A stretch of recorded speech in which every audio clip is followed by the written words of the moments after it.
बिस्मिल्लाहिर्रहमानिर्रहीम। मैं हूं यासिर, आप देख रहे हैं मेरा यूट्यूब चैनल। आज हम बात करेंगे कि दुनिया में क्रिकेट की सबसे बड़ी लीग कौन सी है। तो हमारे जहन में जो सबसे पहला नाम आता है वो है आईपीएल का। आईपीएल की जो लीग है वो पूरी दुनिया में सबसे बड़ी है, इसमें कोई शक नहीं है। और पूरी दुनिया में जो क्रिकेट के चाहने वाले लोग हैं वो तकरीबन 80 से 85% इंडिया में ही मौजूद हैं, क्योंकि इंडिया आबादी के लिहाज से एक बहुत बड़ा मुल्क है। तो इसी वजह से इंडिया में बहुत ज़्यादा क्रिकेट देखी और पसंद की जाती है। तो इसी वजह से दुनिया का सबसे जो रिचेस्ट बोर्ड भी है क्रिकेट का वो भी बीसीसीआई यानी इंडिया का बोर्ड ही है। तो आईपीएल और बीसीसीआई की कामयाबी के पीछे इंडिया की आवाम का भी बहुत बड़ा हाथ है, जिसको इंडिया की आवाम ने बहुत कामयाब बना दिया है। अब आईपीएल एक ब्रांड बन चुका है। आईपीएल को समझने के लिए सबसे पहले हमें उससे एक साल पहले शुरू होने वाली लीग आईसीएल के बारे में समझना बहुत ज़रूरी है। आईसीएल आईपीएल से तकरीबन एक साल पहले शुरू की गई, जो कि 2007 में। आईसीएल इंडियन क्रिकेट लीग इसका नाम रखा गया, और इसको जो कंपनी ओन करती थी वो जी इंटरप्राइजेस कंपनी थी। ये वही कंपनी है जो जी न्यूज़ और जी स्पोर्ट्स को भी होल्ड करती है। तो जिसकी वजह से बीसीसीआई ने आईसीएल को बिल्कुल भी सपोर्ट नहीं किया, बल्कि उसके मुकाबले में एक अपनी लीग को लेकर आ गए, जिसकी वजह से हुआ ये कि आईसीएल घाटे में चला गया और आईपीएल जो है वो सक्सेसफुली चलता रहा, क्योंकि बीसीसीआई आईपीएल की एक गवर्निंग बॉडी है। अगर आईसीएल कामयाब होती और आज सक्सेसफुली चल रही होती तो आईसीएल की गवर्निंग बॉडी जी इंटरप्राइजेस कंपनी होती, जो कि एक प्राइवेट कंपनी है। तो इसी वजह से इसका ना तो बीसीसीआई को फ़ायदा होना था और ना ही आईसीसी को फ़ायदा होना था। तो जिसकी वजह से जो आईसीएल लीग है वो आखिरी साल 2009 में खेली गई और उसके बाद मुकम्मल तौर पर ख़त्म हो गई। अब चलते हैं कि आईपीएल का बिज़नेस मॉडल क्या है। तो जो आईपीएल और उसके बिज़नेस मॉडल के दरमियान में गवर्निंग बॉडी बैठी हुई है यानी बीसीसीआई, वो उसके सेंटर में बैठी हुई है। जो भी सारी मैनेजमेंट होती है आईपीएल की वो सारी बीसीसीआई के ज़िम्मे है और वही उसको होल्ड करता और चलाता है। बहुत सारे लोगों को ये गलतफहमी है कि बीसीसीआई इंडिया का एक सरकारी अदारा है। ये इंडिया का एक सरकारी अदारा नहीं, बल्कि ये एक प्राइवेट अदारा है, बिल्कुल उसी तरह जिस तरह के जी कंपनी इंटरप्राइजेज भी एक प्राइवेट इदारा था। लेकिन मसला ये है कि इसको इंडिया की जो गवर्नमेंट है उसने इंडियन टीम के सारे राइट्स इसको दे रखे हैं। तो इसी वजह से आईसीसी ने अगर कोई भी टूर्नामेंट कराना होता है या इंडिया की टीम कहीं भी भिजवानी होती है या दूसरे मुल्कों में बुलवानी होती है तो वो बीसीसीआई से रब्ता करते हैं। तो जिसकी वजह से बीसीसीआई के पास इंडियन टीम के राइट्स होने की वजह से उन्हें बहुत सारा फ़ायदा होता है और वो कहीं भी इंडियन टीम को भेज सकते हैं या कहीं भी जाने से रोक सकते हैं। इसकी आप छोटी सी एग्जांपल ये ले लें कि 2023 का जो वनडे वर्ल्ड कप है वो इंडिया में होना है। आईसीसी ने इसके राइट्स बीसीसीआई को दे रखे हैं। तो आईसीसी चाहता है कि वो बीसीसीआई से इसके बहुत सारे पैसे ले। तो बीसीसीआई इस बात पर नहीं मान रहा कि हम आईसीसी को कोई भी अपने मुल्क में वर्ल्ड कप करवाने के पैसे दें। तो जिसकी वजह से ये एक फड्डा बना हुआ है। तो इसी वजह से आईसीसी कभी भी इंडियन गवर्नमेंट से पैसे डायरेक्टली नहीं मांगेगा, वो बीसीसीआई को ही कहेगा कि हमें पैसे दिए जाएं। बीसीसीआई अगर चाहे तो इंडियन गवर्नमेंट से सपोर्ट ले सकता है, तो फिर इसी वजह से वो मसला हल हो सकता है, वरना आईसीसी डायरेक्टली पैसे इंडियन गवर्नमेंट से नहीं मांग सकता। तो इसीलिए वो बीसीसीआई से ही हमेशा पैसे मांगते हैं और बीसीसीआई को ये पैसे पे करने पड़ते हैं। आईपीएल को ऑर्गेनाइज करने की सारी रिस्पॉन्सिबिलिटी बीसीसीआई के पास है। तो बीसीसीआई के अलावा जो 3 मेन कंपोनेंट्स हैं जो आईपीएल के बिज़नेस मॉडल में अहम किरदार अदा करते हैं, उनमें से सबसे पहला जो है वो ब्रॉडकास्टर है। जिस टीवी चैनल पर आप आईपीएल के मैच देखते हैं वही चैनल उसको ब्रॉडकास्ट कर रहा होता है, यानी वो चैनल उससे आईपीएल के मैच दिखा रहा होता है। इस तरह के पहले सोनी का चैनल आईपीएल के मैच दिखाता था और आजकल स्टार स्पोर्ट्स ये मैच दिखा रहा है। दूसरे नंबर पर हैं आईपीएल की टीम्स, जिसे ओन किया जाता है प्राइवेट कंपनी और प्राइवेट इंडिविजुअल की तरफ से। जिस तरह के मुख्तलिफ टीमों के चेयरमैन होते हैं जो उन्हें ओन करते हैं और उनका सारा खर्चा वगैरह उठाते हैं। और तीसरे नंबर पर हैं स्पॉन्सर्स, जो कि प्राइवेट कंपनी को आईपीएल को स्पॉन्सर करती हैं और ऐड वगैरह देती हैं टीवी चैनल्स पर। तो चौथे नंबर पर है बीसीसीआई, जो कि इन तमाम के सेंटर में बैठा हुआ है।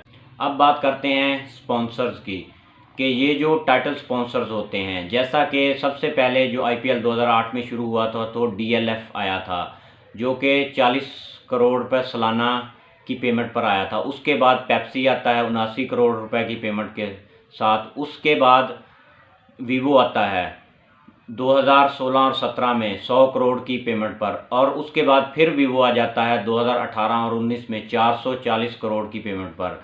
फिर 2020 में ड्रीम 11 आ जाता है। तो जो वीवो है वो विड्रा कर लेता है, क्योंकि आपको पता है कि इंडिया और चाइना के बॉर्डर क्लैश हो गए थे, तो इसकी वजह से जो वीवो है वो चाइना की कंपनी है और वो फिर विड्रा कर लेती है। तो उसके बाद फिर 2021 में 440 करोड़ के साथ फिर वीवो आ जाता है। आप देख रहे हैं कि ये चाइनीज़ कंपनी अपनी एडवर्टाइजमेंट के लिए कितना पैसा खर्च करती हैं। इसी वजह से ये पूरी दुनिया में जानी जाती हैं, क्योंकि ये अपनी एडवर्टाइजमेंट के लिए पैसा खर्च करने से नहीं घबराते बिल्कुल भी।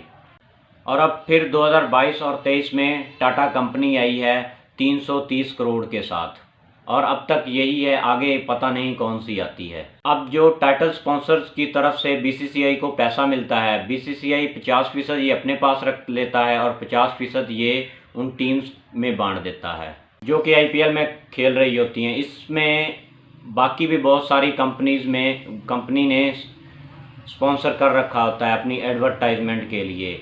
ये जो एडवर्टाइजमेंट में कंपनी ने जो पेमेंट लगाई होती है, ये तकरीबन 200 से लेकर 250 करोड़ तक पहुंच चुकी है, जो कि तमाम पैसा बीसीसीआई के पास जाता है।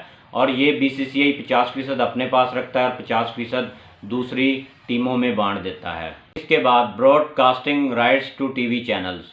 अब आईपीएल जब शुरू होता है तो आपको पता है कि इसकी पॉपुलैरिटी बहुत पीक पर होती है, तो किसी न किसी टीवी चैनल ने तो इसे ख़रीदना है लोगों को दिखाने के लिए। तो इसे कौन सा वो टीवी चैनल है जो इसे ख़रीदना नहीं चाहेगा। तो इसी वजह से हर चैनल ये कोशिश करता है कि आईपीएल के राइट्स हमारे पास आ जाएं। तो जब आईपीएल के राइट्स उनके पास आते हैं तो उनकी व्यूअरशिप है जो वो आसमानों तक पहुंच जाती है। तो जो ब्रॉडकास्टिंग के राइट्स थे जो पहले 10 साल रहे हैं, 2007 से लेकर 2018 तक, वो सोनी टीवी के पास रहे हैं, जिन्होंने 8,200 करोड़ में ख़रीद रखे थे। ये तकरीबन हर साल 820 करोड़ रुपए बनते हैं। अब यही राइट्स पिछले 5 साल से स्टार स्पोर्ट्स के पास हैं, जिन्होंने 16,400 करोड़ में ख़रीदे हैं 5 सालों के लिए। ये तकरीबन 3,400 करोड़ रुपए फ़ी साल बनते हैं। तो उनको ये फ़ायदा, जो चैनल ये ख़रीदते हैं उनको ये फ़ायदा होता है कि वो अपनी एडवर्टाइजमेंट करते हैं। तकरीबन कुछ सेकंड के लिए जो एडवर्टाइजमेंट चलती है उनके चैनल पर, उसका वो 15 लाख रुपया मुख्तलिफ़ कंपनियों से लेते हैं। तो अगर कोई बड़ी होती है एडवर्टाइजमेंट तो उसका वो ज़्यादा से ज़्यादा चार्जेस लेते हैं। तो इन चैनल को फिर एक तो एडवर्टाइजमेंट से बहुत सारा पैसा मिलता है और दूसरा व्यूअरशिप से। और फिर हम आगे बात करते हैं कि आईपीएल ओनर इससे कैसे पैसा कमाते हैं। आईपीएल ओनर जो हैं वो आपने देखा होगा कि जर्सी पे जो मुख्तलिफ़ कंपनी के ब्रांड्स होते हैं वो 10 के करीब होते हैं, जो कि उनसे वो एडवर्टाइजमेंट करके पैसा कमाते हैं। और दूसरे नंबर पर वो होम मैचेस के ज़रिए से पैसा कमाते हैं। तकरीबन हर टीम ने अपने होम ग्राउंड पर 10 मैच खेलने होते हैं और उन 10 मैचों में जो क्राउड आता है, उनकी जो टिकट सेल होती हैं, उनसे उन्होंने 80% अपने पास रखने होते हैं पैसे और 20% बीसीसीआई को देने होते हैं। तो आईपीएल ओनर को जो एक टीम पर खर्चा करना होता है वो 200 करोड़ रुपए खर्चा करना होता है। तो फिर 20 करोड़ रुपए जो इनाम की रकम है, जो फाइनल प्राइज़ है, वो उसके लिए कुछ भी नहीं है। तो फिर उन्हें क्या फ़ायदा होता है? उन्हें फ़ायदा ये होता है कि फिर उन्हें फ़ाइनल जीतना ही क्यों होता है? तो उन्हें फ़ाइनल इसलिए जीतना होता है कि अगर उनकी टीम फ़ाइनल जीतेगी तो उनकी ब्रांडिंग होगी, तो वो उस टीम का मैच देखने के लिए लोग ज़्यादा से ज़्यादा टीवी के सामने बैठेंगे या ग्राउंड में ज़्यादा से ज़्यादा मैच देखने के लिए आएंगे। तो उनकी व्यूअरशिप बढ़ेगी और उन्हें बहुत सारा फ़ायदा होगा। उसके बाद उनकी कोशिश होती है कि उनकी टीम में बड़े से बड़े प्लेयर खेलें, जिस तरह के चेन्नई सुपर किंग्स की तरफ से धोनी खेलते हैं और रॉयल चैलेंजर बेंगलोर की तरफ से विराट कोहली खेलते हैं और इस तरह मुख्तलिफ़ टीमों में मुख्तलिफ़ प्लेयर खेलते हैं, जिसकी वजह से उनकी ब्रांडिंग होती है और उनको लोग देखने के लिए ज़्यादा से ज़्यादा उस टीम को व्यूवरशिप देते हैं। तो इस वजह से जो आईपीएल के ओनर हैं टीम्स के, वो ज़्यादा से ज़्यादा पैसे कमाते हैं। तो अब हम बात करेंगे कि बीसीसीआई और इंडिया को आईपीएल का फ़ायदा क्या हुआ। बीसीसीआई और इंडिया को आईपीएल का फ़ायदा ये हुआ कि एक तो बीसीसीआई ने इससे पैसा बहुत कमाया, दूसरा आईपीएल ने बीसीसीआई को बहुत अच्छे अच्छे प्लेयर दिए, जैसा कि विराट कोहली, हार्दिक पांड्या, अर्शदीप सिंह, मोहम्मद शामी, इस तरह के बहुत सारे प्लेयर हैं जो कि जिन्होंने अपना क्रिकेट के अंदर नाम पैदा किया है। और आप देख लें कि उनकी एक सक्सेसफुल टीम चल रही है, तो जिसकी वजह से उन्हें आईपीएल की वजह से बहुत सारा फ़ायदा हुआ है। तो दूसरे नंबर पर उनको बिज़नेस में भी बहुत सारा फ़ायदा हो रहा है। जिस आईपीएल की वजह से जो आज बीसीसीआई बोर्ड है वो दुनिया का अमीर तरीन बोर्ड बन चुका है। हालांकि उसके मुकाबले में इंग्लैंड का बोर्ड भी है और ऑस्ट्रेलिया का बोर्ड भी है, वो तो उसके मुकाबले में बहुत ही कम पैसा रखने वाले बोर्ड हैं।